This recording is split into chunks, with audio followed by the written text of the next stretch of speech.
ওরা মুসলমান নয়, কাফের কথাটা শুনেছিলেন না? ওরা হচ্ছে কাফের, ইহুদি নাসারা। মাথায় টুপি আর দাড়ি থাকলেই তারা কি একবার ইসলামটাকে লিজ নিয়ে নিয়েছে নাকি?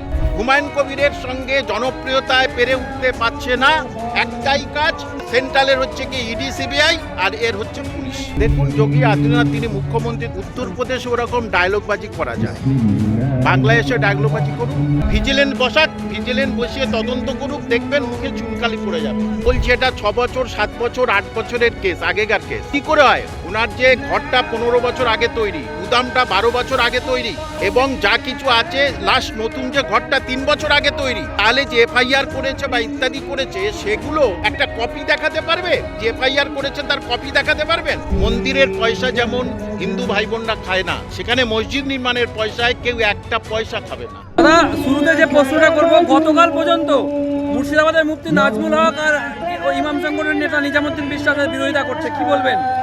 ওরা মুসলমান নয়, কাফের কথাটা শুনেছিলেন না?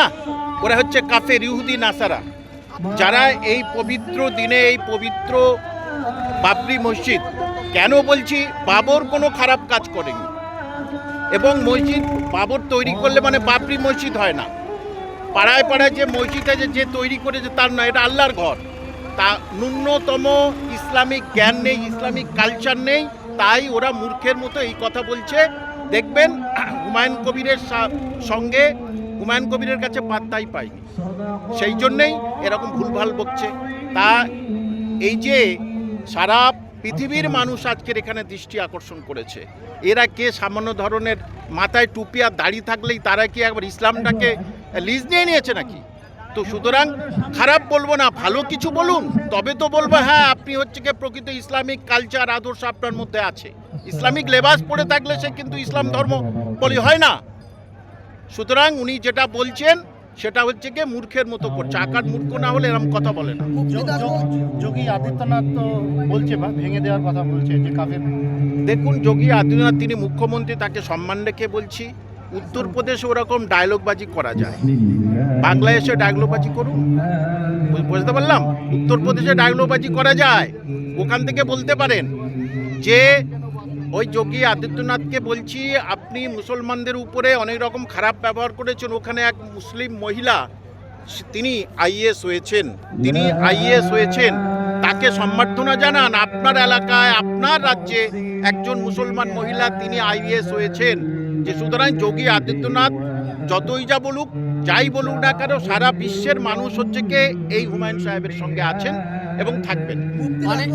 অনেকেই বলছিলেন যে হুমায়ুন কবির মসজিদ করবে না, দীর্ঘদিন 2 মাস হয়ে গেছে, টাকা সব খেয়ে নিচ্ছে, কি বলবেন? দেখুন যারা বলছে তাদেরকে বলছি, আপনারা কোনো এজেন্সি দিন, সরকারি এজেন্সি দিয়ে তদন্ত করান যে টাকাগুলো কার কাছে গেছে।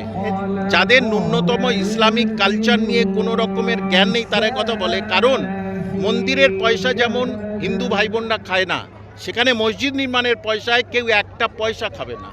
আমরা মসজিদে গিয়ে পয়সা দিই, আর সে মসজিদের পয়সা নিলে সে তো জানে তার কবরের আযাব সহ্য করতে হবে। সুতরাং এটা সাধারণ কথা। আমি তো বলছি কোনো ভিজিলেন্স বসাক, হুমায়ুন সাহেবের সঙ্গে আমার ডাইরেক্ট কথা হচ্ছে, ভিজিলেন্স বসাক, ভিজিলেন্স বসিয়ে তদন্ত করুক, দেখবেন মুখে চুনকালি পড়ে যাবে। আসলে মানুষের আবেগ ভালোবাসা সব হুমায়ুন কবিরের দিকে আসছে, সেই জন্যই মানুষ এইটা গায়ের জ্বালা এটা বলছে। পুলিশের যে তৎপরতা কি বলবেন? পুলিশের তৎপরতা কি বলবো, দেখুন একটি কথা, হুমায়ুন সাহেবের সঙ্গে কথা হয়েছে, যে বলছে এটা 6 বছর 7 বছর 8 বছরের কেস, আগেকার কেস। কি করে হয়? ওনার যে ঘরটা 15 বছর আগে তৈরি, গুদামটা 12 বছর আগে তৈরি, এবং যা কিছু আছে লাস্ট নতুন যে ঘরটা 3 বছর আগে তৈরি, তাহলে যে এফআইআর করেছে বা ইত্যাদি করেছে সেগুলো একটা কপি দেখাতে পারবে? যে এফআইআর করেছেন তার কপি দেখাতে পারবেন? অ্যাকচুয়ালি হুমায়ুন কবিরের সঙ্গে জনপ্রিয়তায় পেরে উঠতে পারছে না, একটাই কাজ, সেন্ট্রালের হচ্ছে কি ইডি সিবিআই আর এর হচ্ছে পুলিশ, এছাড়া কোনো কাজ নেই।